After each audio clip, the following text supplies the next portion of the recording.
ముందుగా welcome back to our channel. ఇక్కడ మీరు గమనిస్తున్నది ఏంటంటే ఎరువు అనేది ఏ విధంగా చల్లాలని ఫార్మర్ అలా గమ్మతో అలా ప్రిజెక్ట్ చేయాలి. ఈ విధంగా చేసుకున్నట్లయితే మనకి ఇదంతా ఈ ఎరువు అనేది బాగా చెల్లా చెదురుగా బాగా విశాలంగా పడుతుంది.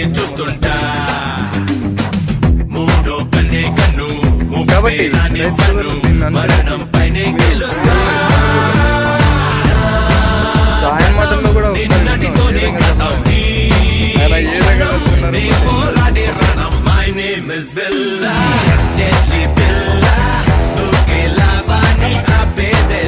నేనైతే కొంచెం పని అయితే బయటకు వెళ్తున్నాను.